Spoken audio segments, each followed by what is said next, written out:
ഭാഗങ്ങൾ കാണാനായിട്ടിടയായി.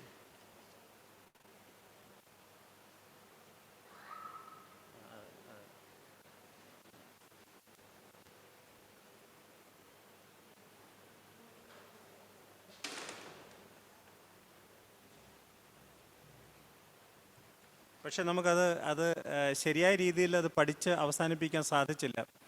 അപ്പം നമ്മൾ ഇന്ന് അതാണ് മെയിനായിട്ട് പഠിക്കുന്നത്. അത് പഠിച്ചാൽ ഈ ഭാഗം, രണ്ടാം അധ്യായത്തിൻ്റെ ഈ ഭാഗം പഠിച്ചാൽ വാസ്തവത്തിൽ നമുക്ക് ഒരുപാട് കാര്യങ്ങൾ വെളിപ്പാട് പുസ്തകത്തിൽ ഉള്ളതായിരിക്കുന്ന കാര്യങ്ങൾ പോലും നമുക്ക് മനസ്സിലാക്കാനായിട്ട് ഈ രണ്ടാം അധ്യായത്തിലെ നമ്മുടെ പഠനം തീർച്ചയായിട്ടും അത് നമ്മളെ സഹായിക്കും. നമ്മൾ നേരെ ആ പഠനത്തിലേക്ക് പോവുകയാണ്. സമയം അധികം വേറെ ഇൻട്രൊഡക്ഷൻ പറയാതെ നമ്മൾ ആ പഠനത്തിലേക്ക് പോവുകയാണ്. രണ്ടാം അധ്യായത്തിൻ്റെ 29-30 വാക്യത്തിൽ അവിടെ ദാനിയേൽ പറയുന്നു, ഇനിമേൽ ഭാവിയിൽ സംഭവിക്കാനിരിക്കുന്നതാണ് രാജാവ് സ്വപ്നം കണ്ടത് എന്ന് പറയുക. ഇനിമേൽ സംഭവിക്കാനിരിക്കുന്ന 29 വാക്യത്തിൽ 29-30 39 വാക്യം മുതൽ രാജാവ് കണ്ട സ്വപ്നത്തെക്കുറിച്ചാണ് നമ്മൾ കാണുന്നത്. രാജാവ് കണ്ട സ്വപ്നത്തെക്കുറിച്ച് നമുക്കൊന്ന് വായിക്കാം അല്ലേ. 31 വാക്യം, രാജാവ് കണ്ട ദർശനമോ വലിയൊരു ബിംബം, വലിപ്പമേറിയതും വിശേഷതയുമുള്ളതുമായ ആ ബിംബം തിരുമുമ്പിൽ നിന്നു. അതിൻ്റെ രൂപം ഭയങ്കരമായിരുന്നു. വളരെ ഭയാനകമായിരിക്കുന്ന ഒരു ബിംബം, ഒരു മാനുഷിക ബിംബമാണ് അവിടെ കണ്ടത്. ഇച്ചൊന്ന് മാറ്റി വെക്കാം, ഒത്തിരിയും കൂടി മുഖത്ത് തന്നെ കൊണ്ടുവരുന്നല്ലോ.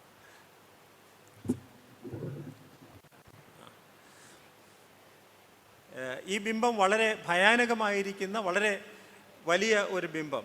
അതാണ് 31 വാക്യം. ഇനി നമുക്ക് നോക്കാം ഈ ബിംബത്തിൻ്റെ പ്രത്യേകതകൾ.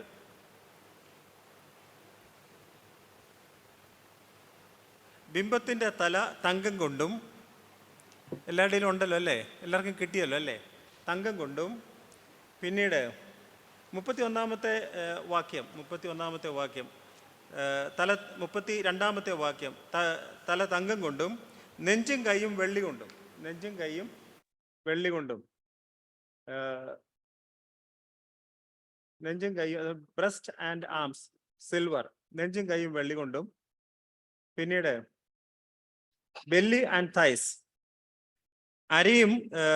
വയറും അരയും താമ്രം കൊണ്ടും, തുട ഇരുമ്പ് കൊണ്ടും. തുട എന്നാണ് മലയാളത്തിൽ, ഇംഗ്ലീഷിൽ അത് ലെഗ്സ് എന്നാണ്. ലെഗ്സ് എന്ന് വെച്ചാൽ മുഴുവൻ ലെഗ്സ് എന്ന് നമുക്ക് വേണേൽ ചിന്തിക്കാം. ലെഗ്സ് ഇരുമ്പ് കൊണ്ടും പാതി കളിമണ്ണ്, പിന്നെ കാൽ പാതി ഇരുമ്പ് കൊണ്ടും പാതി കളിമണ്ണ് കൊണ്ടുമായിരുന്നു.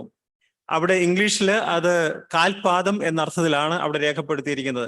32 വാക്യം, ബിംബത്തിന്റെ തല തങ്കം കൊണ്ടും നെഞ്ചും കൈയും വെള്ളി കൊണ്ടും വയറും അരയും താമ്രം കൊണ്ടും തുട ഇരുമ്പ് കൊണ്ടും കാൽ പാതി ഇരുമ്പ് കൊണ്ടും പാതി കളിമണ്ണ് കൊണ്ടും ആയിരുന്നു.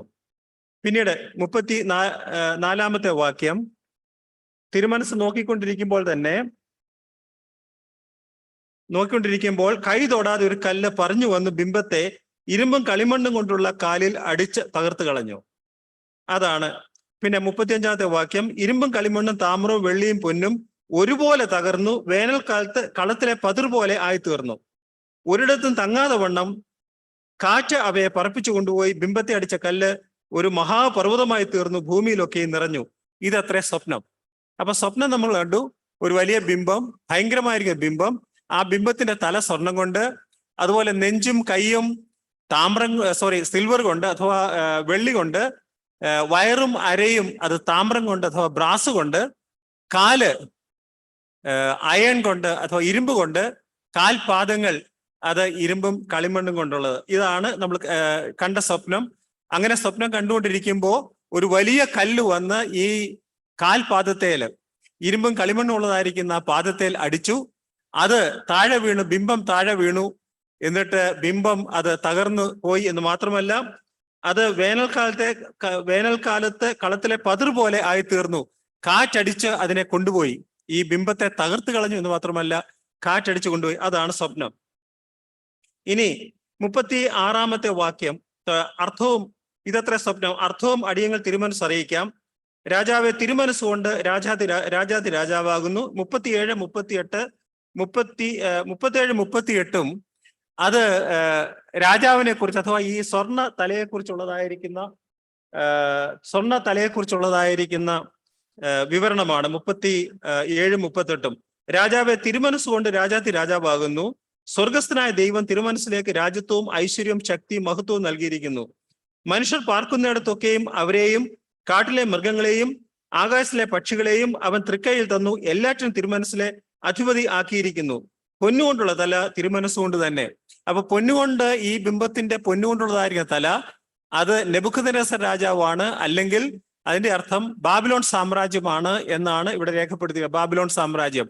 അപ്പൊ ഒന്നാമത്തെ സാമ്രാജ്യമായിരിക്കുന്ന ബാബിലോൺ സാമ്രാജ്യത്തെ കുറിച്ചാണ് ഇവിടെ രേഖപ്പെടുത്തിയിരിക്കുന്നത്. ഒന്നാമത്തെ സാമ്രാജ്യം എന്ന് പറയുമ്പോൾ ഇനി സംഭവിപ്പാനിരിക്കുന്നത്, അല്ലേ? ഇനി സംഭവിപ്പാൻ, അത് നമ്മൾ അവിടെ ആദ്യമേ കണ്ടു. ഇനി സംഭവിപ്പാനിരിക്കുന്നത്. അതിനു മുമ്പ് സാമ്രാജ്യങ്ങൾ ഇല്ല എന്നല്ല.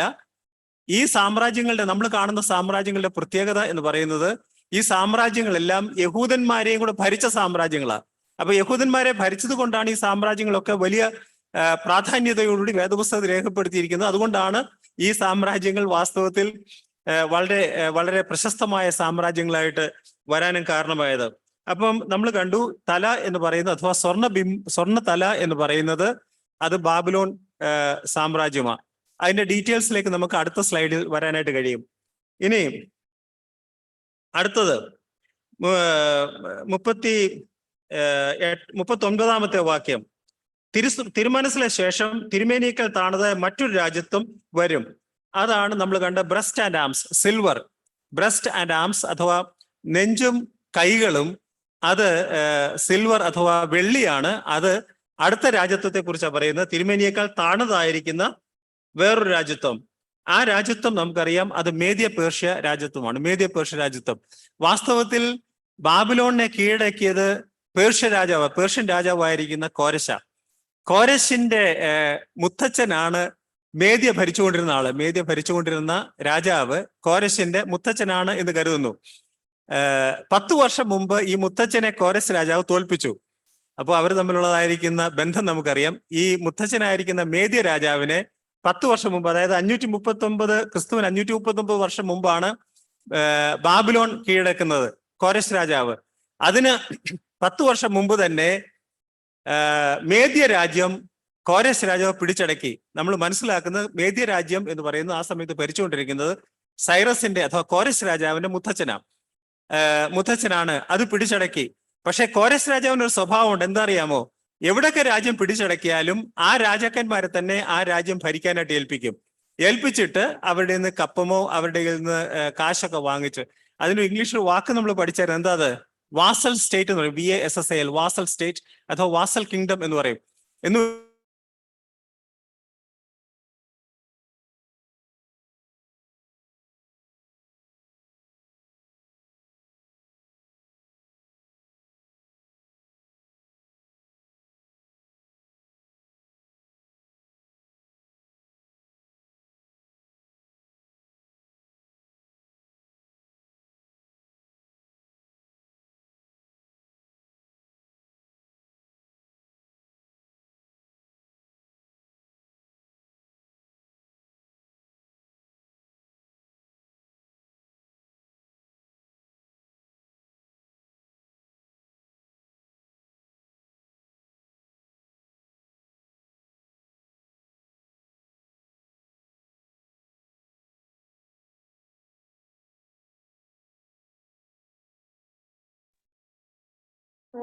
ഓ, ഒന്നുമില്ല.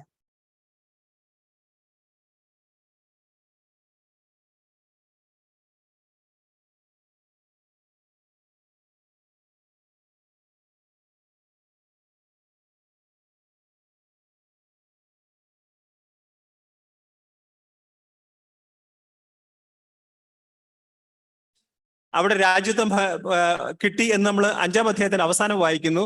6-ാം അധ്യായത്തിൽ മേദ്യനായ ദാര്യാവേശിന്റെ കാലഘട്ടത്തെ കുറിച്ച് നമ്മൾ കാണുന്നുണ്ട്. ആ കാലഘട്ടത്തിലാണ് ദാനിയലിനെ സിംഹക്കുഴിയിൽ ഇടുന്നത്. അപ്പൊ അതിന്റെ ഡീറ്റെയിൽസിലൊക്കെ പിന്നെ വരാം. അപ്പോ മേദ്യനായിരിക്കുന്ന ദാര്യാവേശ് എന്തുകൊണ്ടാണ് രാജ്യം ഭരിക്കാൻ കാരണം? വാസ്തവത്തിൽ തോൽപ്പിച്ചതാരാ?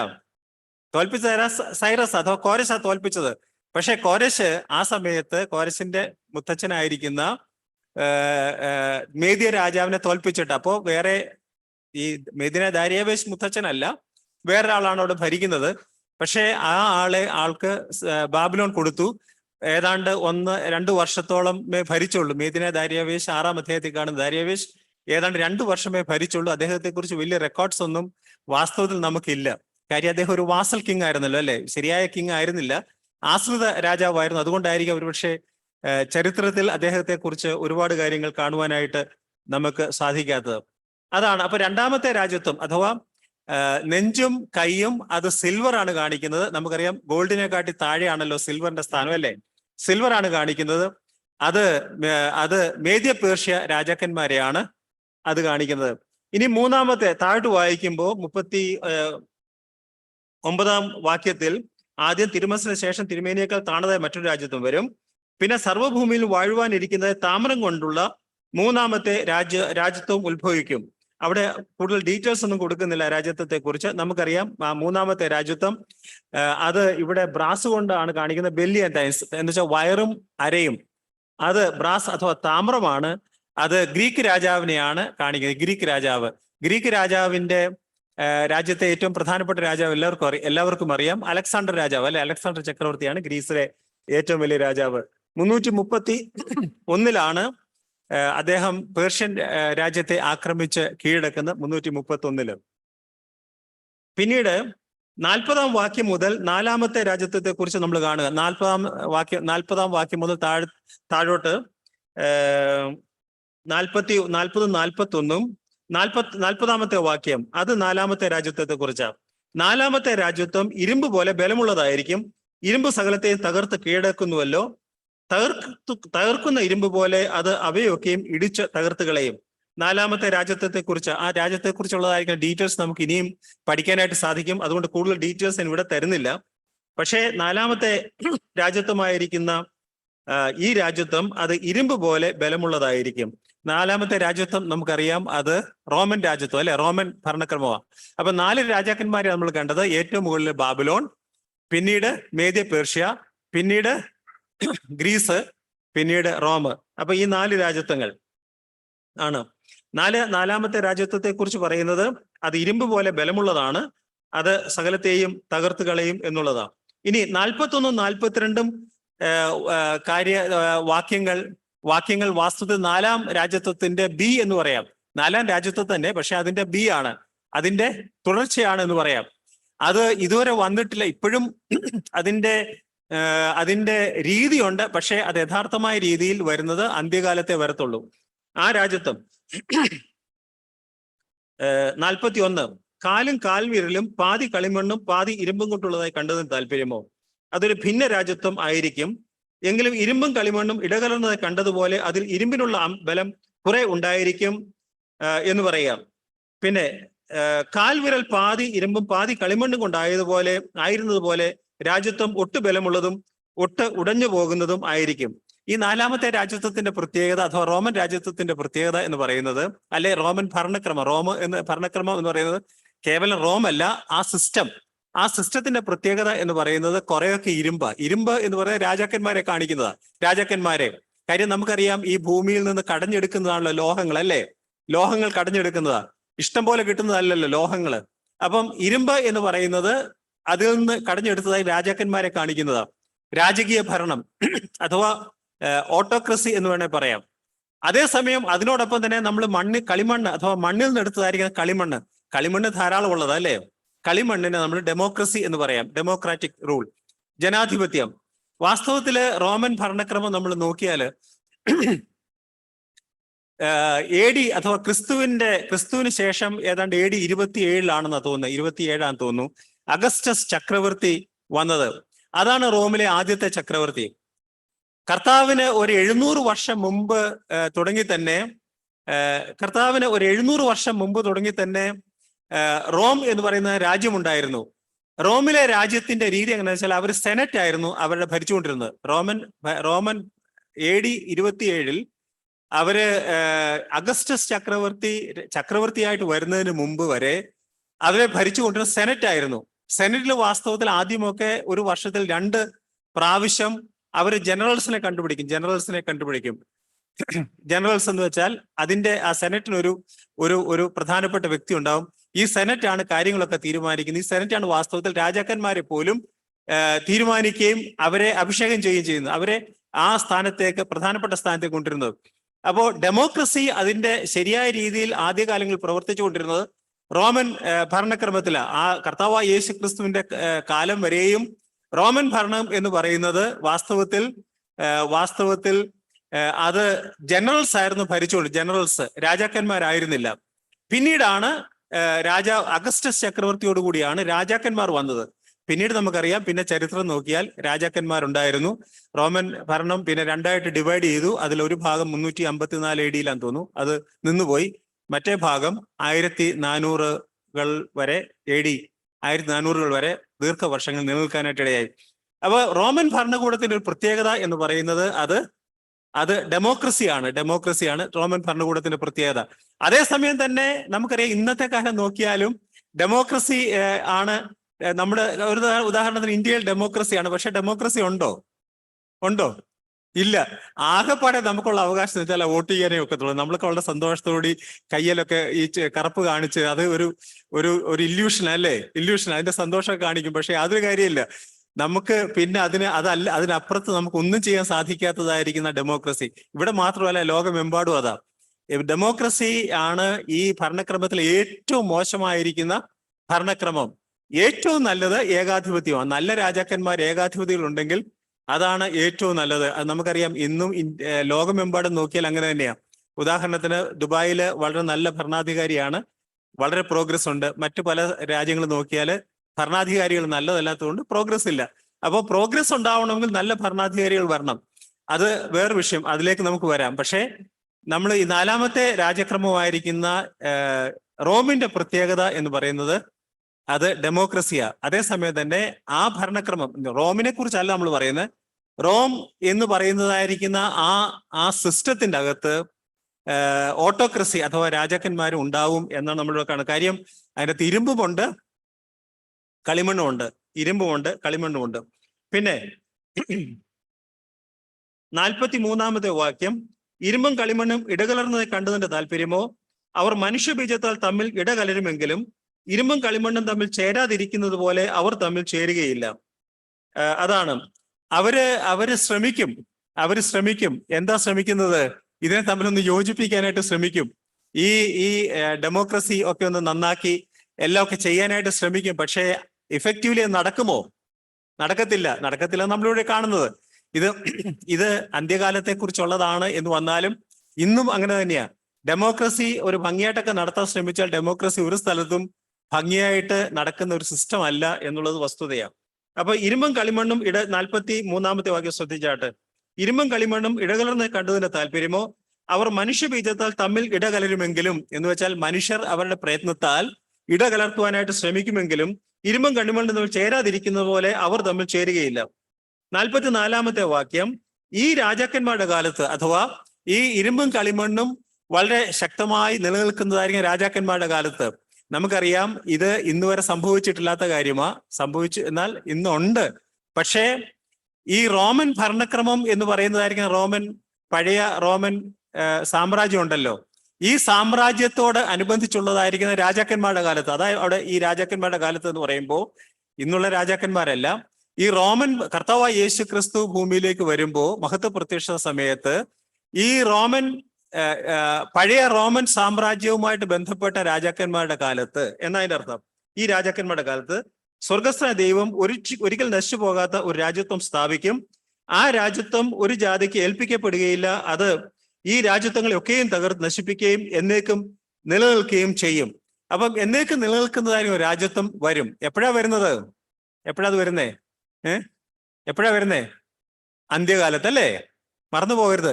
44ാമത്തെ വാക്യം വാസ്തവത്തിൽ വേണമെങ്കിൽ 41ാമത്തെ വാക്യം കൊണ്ട് ഈ അധ്യായം തീർക്കാമായിരുന്നു.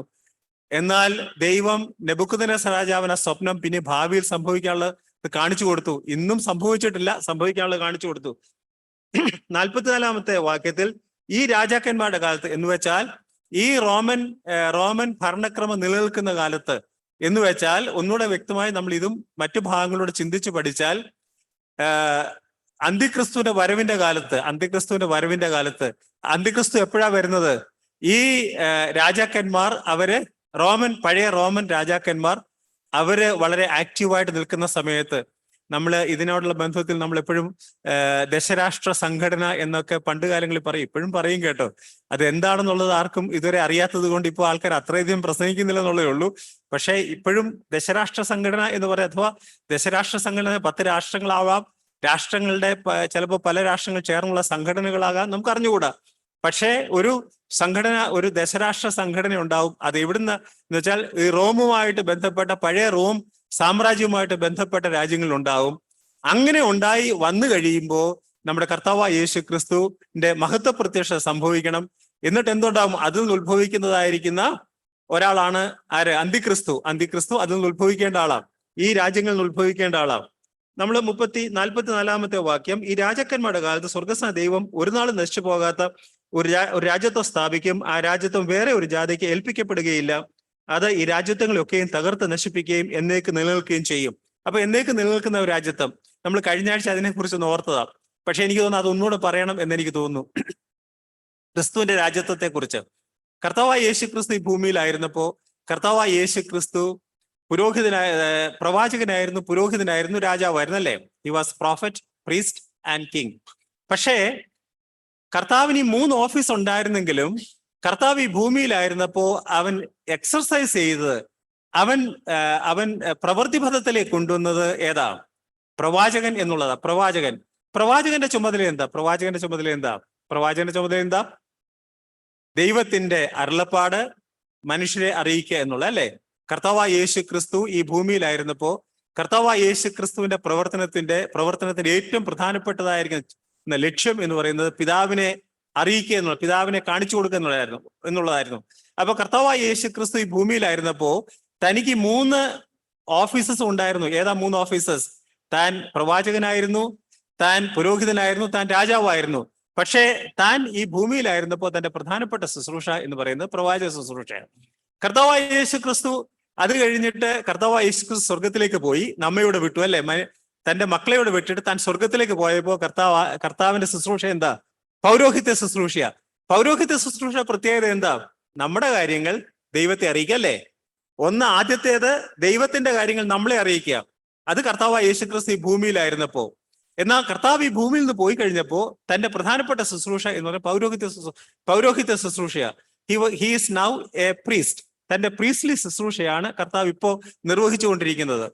ഇനി കർത്താവായ യേശു ക്രിസ്തു രാജാവായിട്ട് വരുന്നത് എപ്പോഴാണ്? കർത്താവായ യേശു ക്രിസ്തുവിന്റെ രാജ്യത്വത്തെ കുറിച്ച് നമ്മൾ പഠിക്കേണ്ട ഏറ്റവും പ്രധാനപ്പെട്ട ഒരു കാര്യം, കർത്താവായ യേശു ക്രിസ്തു രാജ്യത്വം എന്ന് പറയുന്നത് ഭൂമിയുമായിട്ട് ബന്ധപ്പെട്ട, കർത്താവ് ദൈവമാണ്, ദൈവാധി ദൈവമാണ്, രാജാധി രാജാവുമാണ്.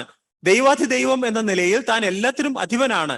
പക്ഷേ തന്റെ രാജ്യത്വം എന്ന് പറയുന്നത് കർത്താവായ യേശു ക്രിസ്തുവിന്റെ ഈ ഭൂമിയുമായിട്ട് ബന്ധപ്പെട്ടതാണ്.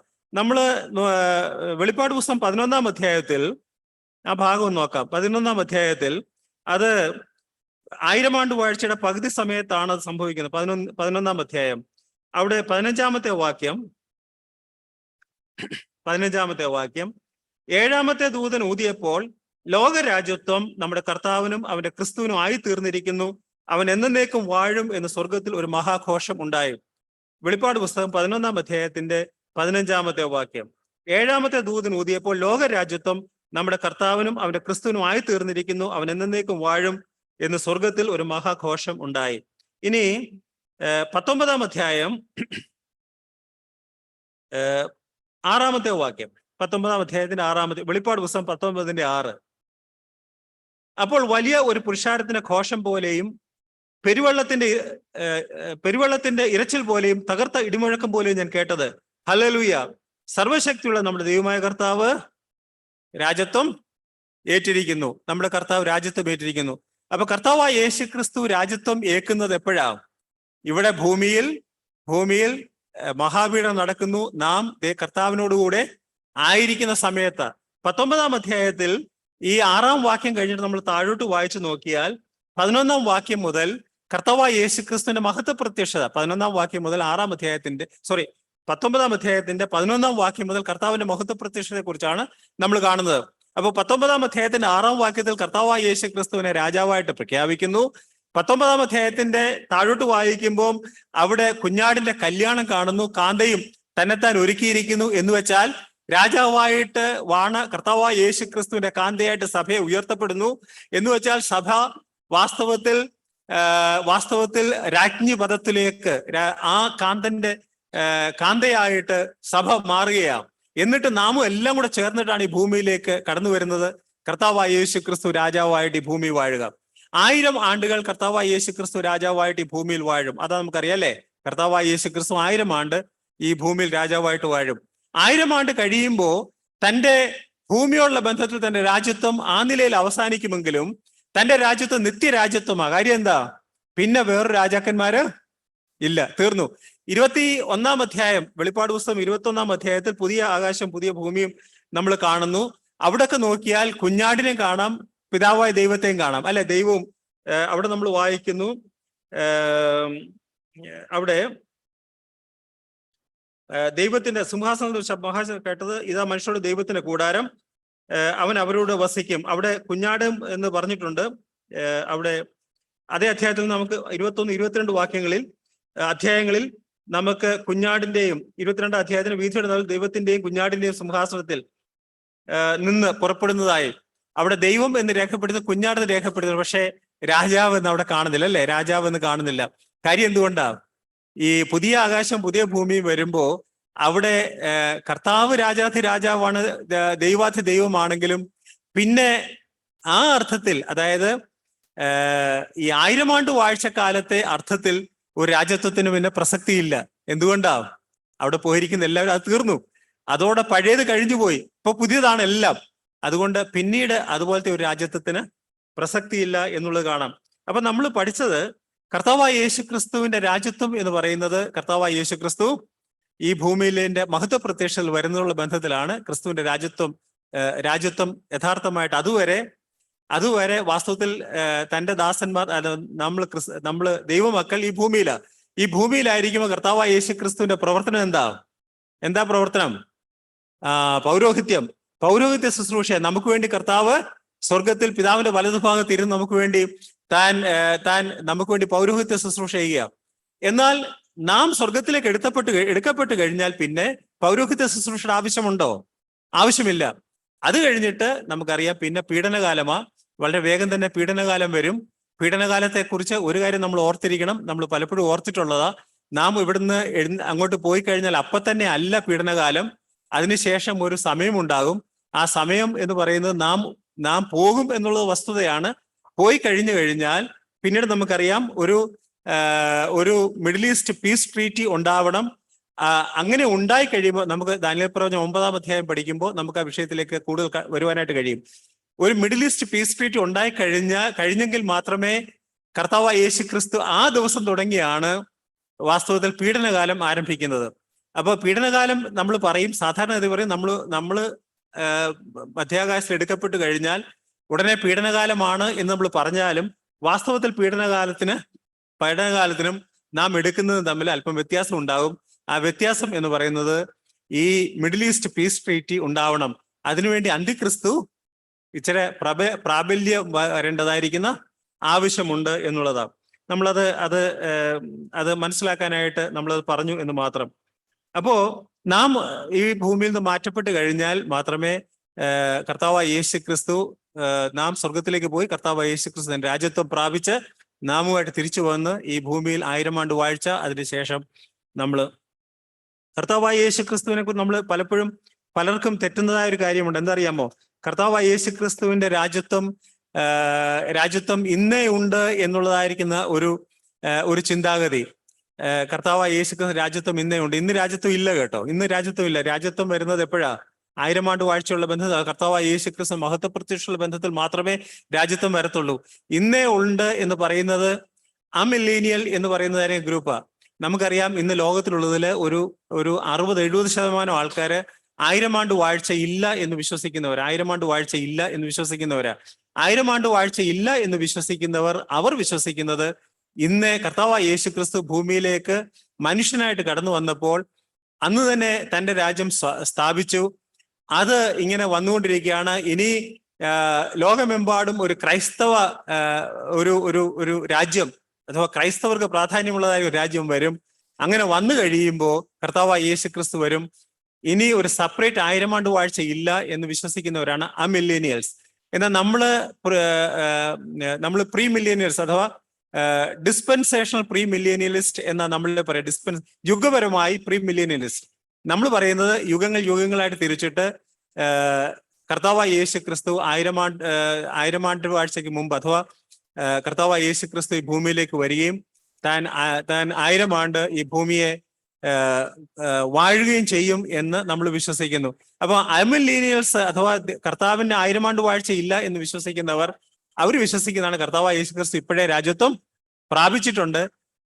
അത് ഈ ഭൂമിയെ ഭൂമിയെ താൻ ഇപ്പോൾ തന്നെ രാജ്യത്വം സംഭവിച്ചിട്ടുണ്ട്. പക്ഷെ അത് വാസ്തവമല്ല. രാജ്യത്വം ഇന്ന് കർത്താവായ യേശു ക്രിസ്തുവിന് ലഭിച്ചിട്ടില്ല. കർത്താവിന് ലഭിക്കുന്നത് നമുക്കറിയാം ഈ പീഡനകാലത്തിന് മധ്യേ ആണ്. 11-ാം അധ്യായത്തിൽ നമ്മൾ കണ്ടു, 19-ാം അധ്യായത്തിലും നമ്മളത് കണ്ടു. ഇനി നമ്മള് ഇവിടെ 44 വരെ വായിച്ചല്ലയോ? ഈ രാജാക്കന്മാരുടെ കാലത്ത് സ്വർഗസ്നായ ദൈവം ഒരു നാൾ നശിച്ചു പോകാതെ രാജ്യത്വം സ്ഥാപിക്കും. ആ രാജ്യത്വം വേറൊരു ജാതിക്ക് ഏൽപ്പിക്കപ്പെടുകയില്ല. അത് ഈ രാജ്യത്വങ്ങളൊക്കെയും തകർത്ത് നശിപ്പിക്കുകയും എന്നേക്ക് നിലനിൽക്കുകയും ചെയ്യും. 45-ാമത്തെ വാക്യം, കൈ തൊടാതെ ഒരു കല്ല് പർവ്വതത്തിൽ നിന്ന് പറഞ്ഞു വന്നു.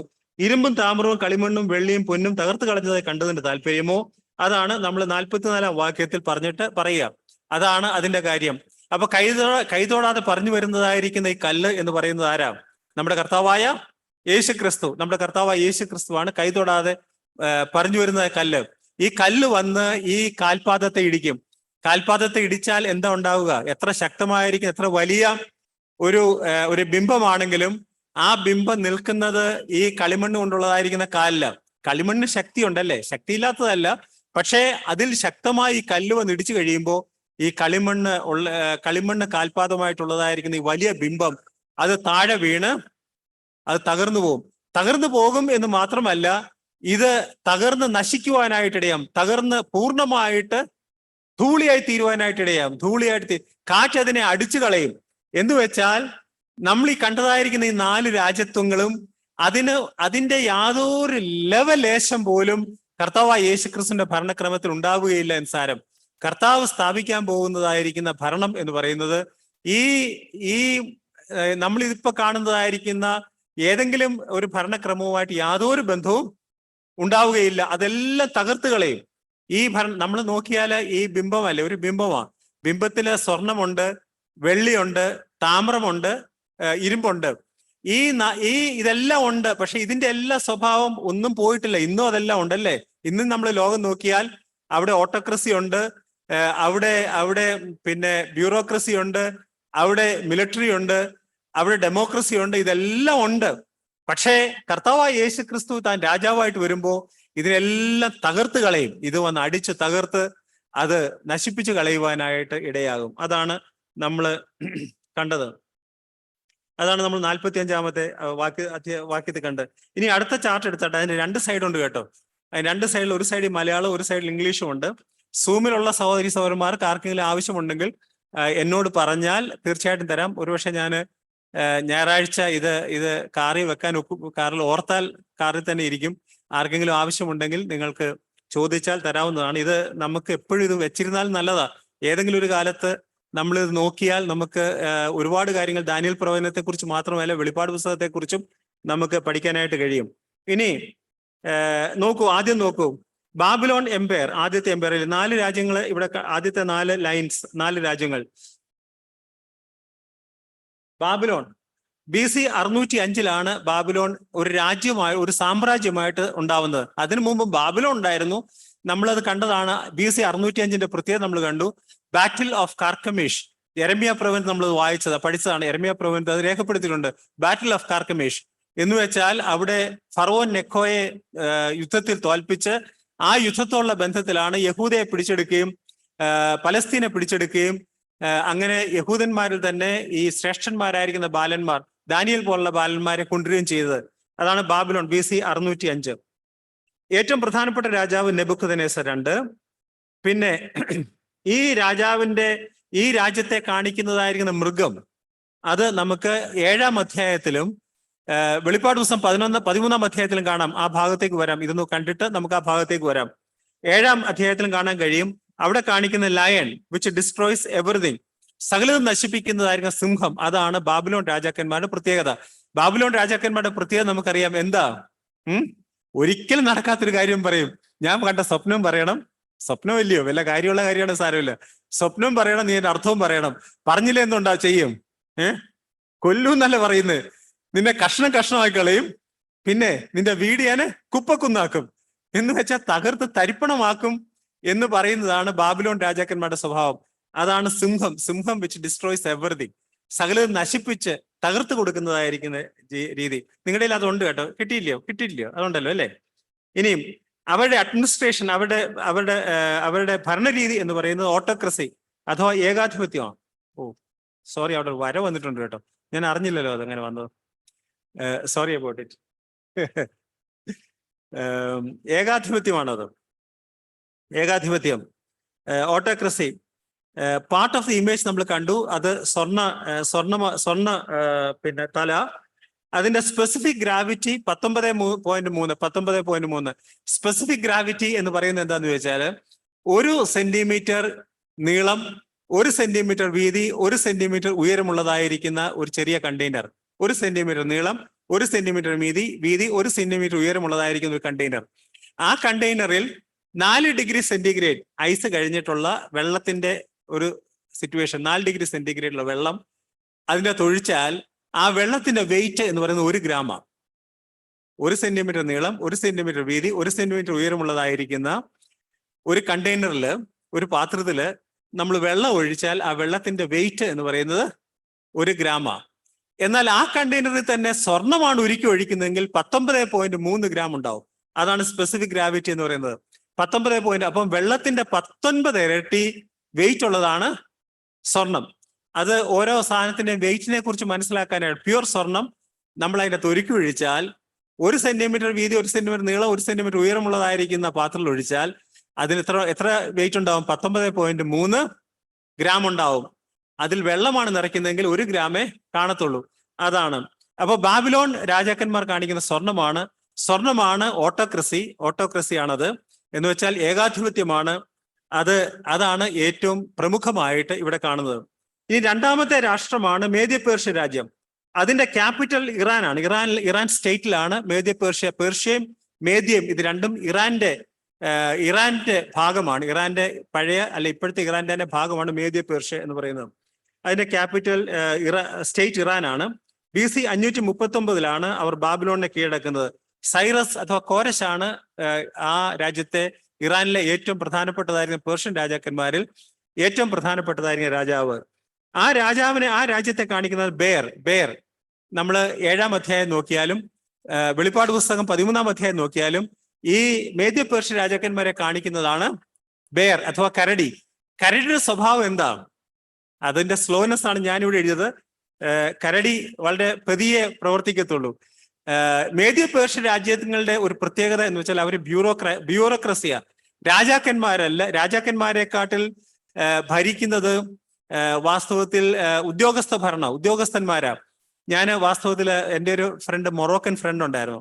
അപ്പൊ മൊറോക്കൻ ഫ്രണ്ട് എന്നോട് പറഞ്ഞിട്ടുണ്ട്, മൊറോക്കയിലെ രാജാവ് ഒരു യങ് രാജാവായിരുന്നു. ആ രാജാവ് വളരെ കഴിവുള്ള ആളാണ്, വളരെ പുതിയ കാര്യങ്ങളൊക്കെ ചെയ്യാൻ താല്പര്യമുള്ള. പക്ഷെ ഉദ്യോഗസ്ഥന്മാരൊന്നും സമ്മതിക്കത്തില്ല എന്ന് പറഞ്ഞു. എന്ന് വെച്ചാൽ രാജാവ് എന്ത് പറഞ്ഞാലും അതൊക്കെ തകിടം മറിച്ച് കളയും. അത് അവർ ചെയ്യത്തില്ല. അതാണ് ബ്യൂറോക്രസിയുടെ പ്രത്യേകത. അതാണ് ബ്യൂറോക്രസി. അവരുടെ ബ്രസ്റ്റ് അഥവാ നെഞ്ചും കൈകളുമാണ് നമ്മൾ കണ്ടു. അത് സിൽവർ ആണ്. 10.4 ആണ് അതിന്റെ സ്പെസിഫിക് ഗ്രാവിറ്റി. അതേ പാത്രത്തിൽ 19.3 സ്വർണ്ണമുണ്ടെങ്കിൽ ഇതിന് 10.4 ഉള്ളൂ വെയിറ്റ്. 3ാമത്തെ രാഷ്ട്രമാണ് ഗ്രീക്ക് അഥവാ യവന രാജ്യം. 331 അവർ മേദ്യ പേർഷ്യ രാജാക്കന്മാരെ കീഴടക്കുന്നത്. എന്ന് വെച്ചാൽ അതോടൊപ്പം തന്നെ യെരുശലേമിനെ യഹൂദന്മാരെയും കീഴടക്കി എന്ന് സാരം. മേദ്യ പേർഷ്യ രാജാക്കന്മാരെ കീഴടക്കുന്നത് അലക്സാണ്ടർ ആണ് പ്രധാനപ്പെട്ട രാജാവ്. അവരുടെ പ്രത്യേകത എന്ന് വെച്ചാൽ പുള്ളിപ്പുലിയാണ്, അല്ലെ? പുള്ളിപ്പുലിയാണ്. വേഗതയാണ് അവരുടെ പ്രത്യേകത. അത് മിലിറ്ററിയാണ്. നമുക്കറിയാം 10 വർഷം കൊണ്ട് ലോകമെമ്പാടും ആക്രമിച്ച് കീഴടക്കിയ ആളാണ് അലക്സാണ്ടർ ചക്രവർത്തി. അലക്സാണ്ടർ ചക്രവർത്തിയുടെ പ്രത്യേകത എന്ന് പറയുന്നത് സ്വിഫ്റ്റ്നസ്, വേഗതയാണ് അദ്ദേഹത്തിന്റെ പ്രത്യേകത. മലയാളത്തിൽ എനിക്ക് തോന്നുന്നത് ഞാൻ തന്നതിൻ്റെ അകത്ത് ഒരു ഡേറ്റ് ഇട്ടുണ്ട്, 356 BC. അത് അലക്സാണ്ടർ ജന്മദിനം കേട്ടോ. ഞാൻ വാസ്തവത്തിൽ അവിടെ അലക്സാണ്ടർ രാജാവായത് ആരും എഴുതേണ്ടത്, അത് ഈ നമ്മൾ പറഞ്ഞ 331 10 വർഷം മുമ്പാന്ന് തോന്നുന്നു താൻ രാജാവ്. 10 വർഷം ആയില്ലെന്ന് തോന്നുന്നു, ചില വർഷങ്ങൾ 4 വർഷം 3 വർഷം മുമ്പാന്ന് തോന്നുന്നു. അത് ഞാൻ എഴുതാൻ പറ്റിയില്ല, പോട്ടെ. അത് അലക്സാണ്ടർ ജന്മദിനമാണ് ഞാൻ അവിടെ എഴുതിയേക്കുന്നത്, ഇയർ. ഓക്കെ, യവന രാജാക്കന്മാരാണ്. അലക്സാണ്ടർ പ്രധാനപ്പെട്ട രാജാവ്. ലെപ്പേർഡ് അഥവാ പുള്ളിപ്പുലിയാണ് തിരുവചനത്തിൽ ഈ യവന രാജ്യങ്ങളെ കാണിക്കുന്നത്. മിലിറ്ററിയാണ് അവരുടെ സ്വഭാവം. അരയും വയറുമാണ് അത് ഈ പടത്തില്. വയറും തൈസും തുടയുമാണ്. ബ്രാസ് ആണ് അഥവാ താമ്രമാണ്. 8.7 ആണ്, 8.7 ആണ് സ്പെസിഫിക് ഗ്രാവിറ്റി. നമുക്ക് നോക്കിയാൽ കാണാം കുറഞ്ഞു വരുന്നല്ലേ. 4ാമത്തെ രാഷ്ട്രമാണ് റോം, പഴയ റോം. BC 146 അവര് ഈ ഗ്രീസിനെ ആക്രമിച്ച് കീഴടക്കുന്നത്. BC ക്രിസ്തുവിന്റെ 146 വർഷം മുമ്പ് ആണ് കീഴടക്കുന്നത്. പല രാജാക്കന്മാർക്ക് അവർക്ക് ഉണ്ടായിരുന്നു. അഗസ്റ്റസ് സീസർ എന്ന ചക്രവർത്തി ഉണ്ടായിരുന്നു. ടൈറ്റസ് ഫ്ലാവിയസ് വെസ്പാനിയസ് അഥവാ വെസ്പേഷ്യൻ ഉണ്ടായിരുന്നു. വെസ്പേഷ്യന്റെ കാലത്താണ് AD 70 യെരുശലേം നശിപ്പിച്ചു കളയുന്ന വെസ്പേഷ്യന്റെ കാലത്ത്. കോൺസ്റ്റന്റൈൻ ചക്രവർത്തി ഉണ്ടായിരുന്നു. കോൺസ്റ്റന്റൈൻ ചക്രവർത്തി പറയാം, കോൺസ്റ്റന്റൈൻ ചക്രവർത്തിയാണ് ക്രിസ്തുമതം സ്വീകരിക്കുന്നത്. അപ്പൊ ഇങ്ങനെ ഞാൻ 3 പ്രധാനപ്പെട്ട രാജാക്കന്മാരുടെ പേര്. ആദ്യത്തെ രാജാവാണ് റോമൻ രാജാവ്. 2ാമത്തേത് യെരുശലേം നശിപ്പിച്ച രാജാവാണ്. 3ാമത്തേത് ക്രിസ്തു മാർഗം സ്വീകരിച്ച രാജാവാണ്. ഞാൻ ഈയിടെ വായിക്കാനിടയായി ഈ കോൺസ്റ്റന്റൈൻ ചക്രവർത്തിയുടെ അമ്മ ക്രിസ്ത്യാനിയായിരുന്നു എന്ന് ഞാൻ വായിക്കാനിടയായി. അത് എനിക്ക് തോന്നുന്നത് ഞാൻ കണ്ടത് നാഷണൽ ജിയോഗ്രഫിക് എൻസൈക്ലോപീഡിയയിലെ മറ്റോ കണ്ടത്. കണ്ടു കോൺസ്റ്റന്റൈൻ ചക്രവർത്തിയുടെ അമ്മ ക്രിസ്ത്യാനിയായിരുന്നു. അതുകൊണ്ട് കോൺസ്റ്റന്റൈൻ ചക്രവർത്തി വാസ്തവത്തിൽ അതിനു മുമ്പ് തന്നെ താൻ ക്രിസ്തുമാർഗത്തെ കുറിച്ച് അറിവുള്ളവനായിരുന്നു. താൻ രാജാവായിട്ട് വന്നപ്പോൾ താൻ ക്രിസ്തുമാർഗം അത് പ്രധാനപ്പെട്ട മാർഗമാക്കി സ്വീകരിച്ചു എന്ന് രേഖപ്പെടുത്തിയിട്ടുണ്ട്. അതിന്റെ വസ്തുത എന്താണെന്ന് ഞാൻ കണ്ടത് നാഷണൽ ജിയോഗ്രഫിക്കിന്റെ ഒരു ആർട്ടിക്കിൾ ഞാൻ കണ്ടത്. ഓക്കെ, ബീസ്റ്റ് അത് കാണിക്കുന്ന മൃഗം എന്ന് പറയുന്നത് ദാനിയേൽ പ്രവചനം 7-ാം അധ്യായത്തിൽ അതിനെക്കുറിച്ച് എഴുതിയിരിക്കുന്നത്. 4th beast, dreadful and terrible and strong exceedingly, and it had great iron teeth. It devoured and brake in pieces and stamped the residue with the feet of it. ഇവിടെ നമ്മൾ മറ്റേ സകല മൃഗങ്ങളിൽ വെച്ച് വ്യത്യാസമുള്ളതും ഇരുമ്പ് പല്ലും താമ്ര നഖങ്ങളും ഉള്ളതായി അതിഭയങ്കരമായതും തിന്നുകയും തകർക്കുകയും ചെയ്ത് ശേഷിച്ചതിനെ കാൽ കൊണ്ട് ചവിട്ടിക്കളയുകയും ചെയ്തതുമായ 4ാമത്തെ മൃഗം. സകലത്തെയും നശിപ്പിക്കുന്നതായിരിക്കും മൃഗമാണ് വാസ്തവത്തിൽ റോമൻ സാമ്രാജ്യം എന്നുള്ളത്. റോമൻ സാമ്രാജ്യത്തെ കുറിച്ച് നമുക്കറിയാം, വളരെ ക്രൂരമായിരിക്കുന്ന സാമ്രാജ്യമായിരുന്നു റോമൻ സാമ്രാജ്യം. 4ാമത്തെ സാമ്രാജ്യമായിരുന്നു റോമൻ സാമ്രാജ്യം. അത് വളരെ ക്രൂരമായിരുന്നു. അവർക്ക് യാതൊരു മടിയുമില്ല, ആരെയും കൊല്ലാനും മടിയില്ല. കാര്യം അവരുടെ ഡെമോക്രസി ഒക്കെ അവരുടെ കയ്യിലുണ്ടായിരുന്നെങ്കിലും യാതൊരു മടിയും ഇല്ലാത്തതാണ്. ഞാൻ അതിനെക്കുറിച്ച് പറയേണ്ട ആവശ്യമില്ല, നമ്മൾ ഇപ്പോഴും കണ്ടുകൊണ്ടിരിക്കുന്നത് അതല്ലേ. ഡെമോക്രസിയിൽ നമ്മൾ കണ്ടുകൊണ്ടിരിക്കുന്നത് അത് തന്നെയാണ്. യാതൊരു മടിയുമില്ലാതെ ഇത്തരം കാര്യങ്ങൾ ചെയ്യാൻ മടിയില്ലാത്തതായിരിക്കുന്ന ഭരണാധിപന്മാരെ നമ്മൾ ഇന്ന് കണ്ടുകൊണ്ടിരിക്കുകയാണ്. അപ്പോൾ അതാണ് റോമൻ ഭരണക്രമം. ഇവിടെ part of the image legs iron, ഇരുമ്പാണ്. 7.85 ആണ്. ഇനി നമ്മൾ കണ്ടതായിരിക്കുന്ന അടുത്തത്, അത്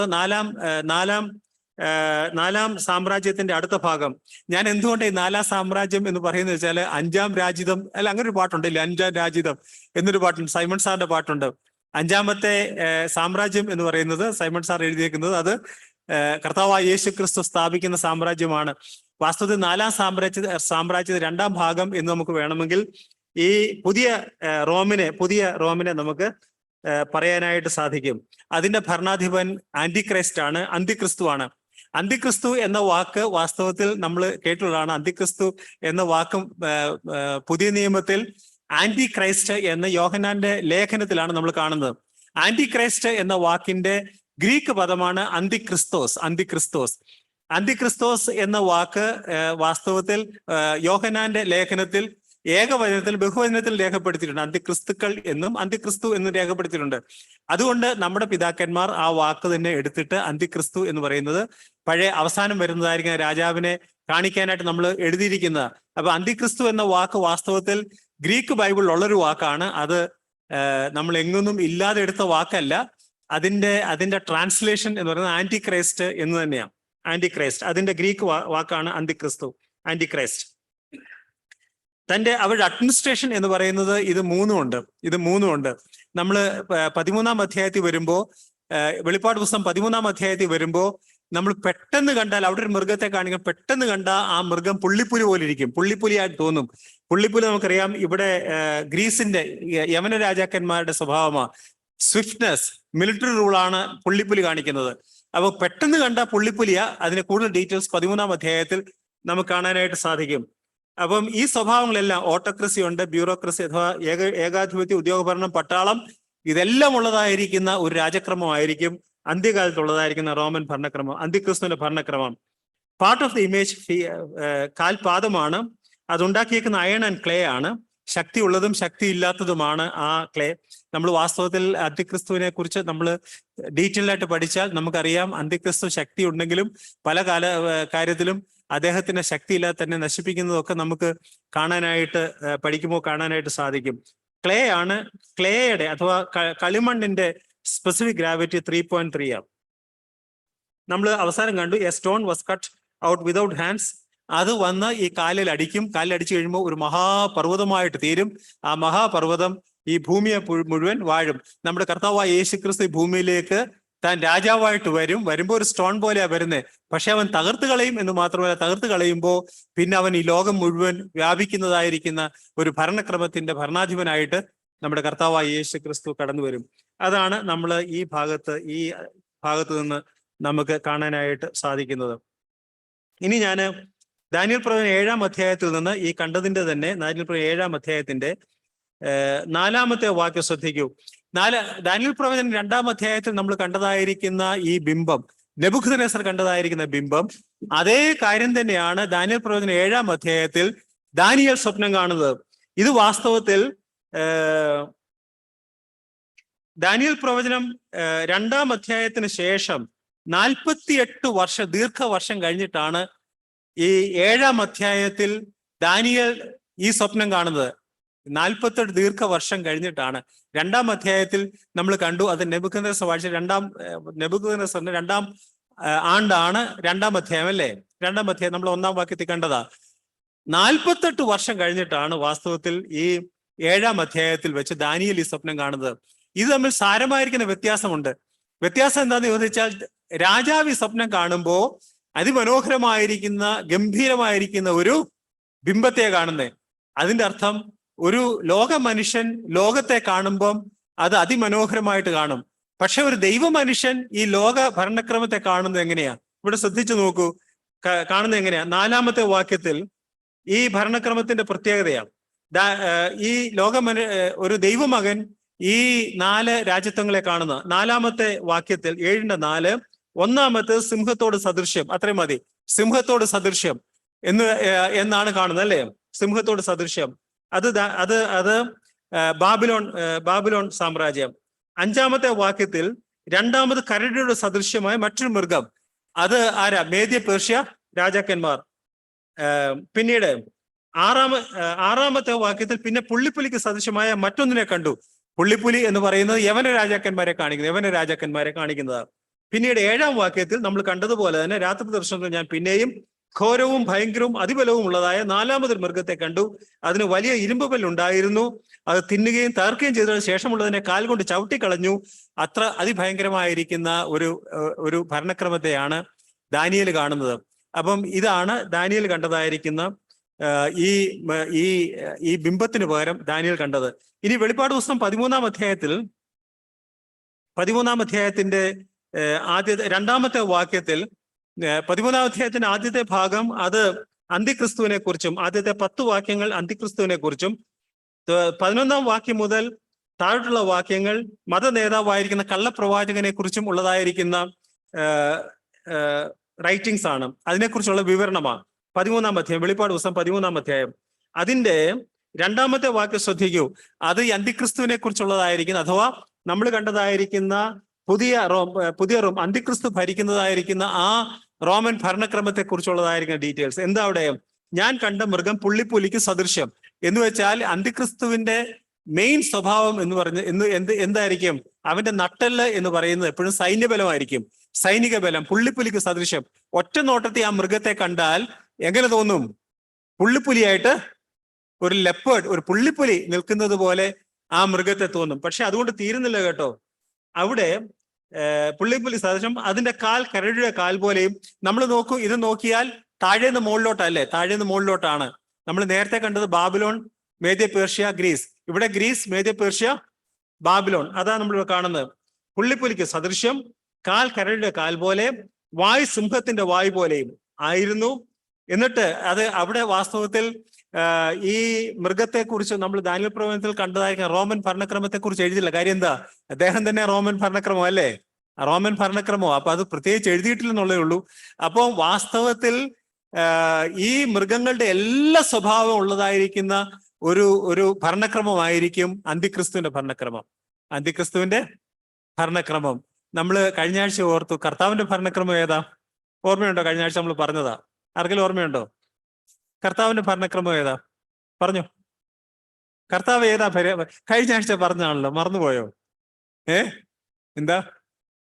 ഉറക്കെ പറഞ്ഞു. ശരിയാ. എന്തവനെ? തിയോക്രസി. തിയോക്രസി ആണ് എന്ന് പറഞ്ഞാലും ഈ 4 ഭരണക്രമത്തിൽ ഏതാ കർത്താവ്? ഓട്ടോക്രസി. അവൻ ഇരുമ്പ് തണ്ടുകൊണ്ട് ഭരിക്കും. കർത്താവായ യേശുക്രിസ്തുവിന്റെ ഭരണക്രമം ഓട്ടോക്രസിയാ. കർത്താവിന്റെ ഭരണത്തിൽ നമ്മളൊക്കെ ഉണ്ടാവും എന്ന് പറഞ്ഞാലും വാസ്തവത്തിൽ കർത്താവായ യേശുക്രിസ്തുവിന്റെ ഭരണക്രമം എന്ന് പറഞ്ഞാൽ കർത്താവ് താൻ തന്നെയാണ് ഭരിക്കുന്നത്. താൻ തന്നെയാണ് ഭരിക്കുന്നത്. ഒരു മനുഷ്യനെ അങ്ങോട്ടോ ഇങ്ങോട്ടോ തെറ്റ് ചെയ്യാനുള്ളതായിരിക്കും സാവകാശം. ആ കാലഘട്ടത്തിൽ സാത്താൻ അവൻ ഈ ഭൂമിയിലില്ല. അവൻ 1000 ആണ്ടത്തേക്ക് അഗാധ ഭൂപത്തിൽ അടച്ചിടപ്പെട്ടിരിക്കുക. അപ്പൊ സാത്താൻ ഇല്ല. അതുകൊണ്ട് പ്രവൃത്തിയിലുള്ളതായിരിക്കുന്ന പാപം ഇല്ല എന്നുള്ളത് വസ്തുതയാണെങ്കിലും ആ കാലഘട്ടത്തിൽ അതാണ് കർത്താവായ യേശുക്രിസ്തുവിന്റെ ഭരണക്രമം എന്നുള്ളത് നമുക്ക് കാണാനായിട്ട് സാധിക്കും. അത് നമ്മൾ 13-ാം അധ്യായത്തിൽ നമുക്കിവിടെ നിർത്താം. ഇപ്പോ 8:15 ആവാറായല്ലോ. ഇവിടെ ഇന്ന് നിർത്താം.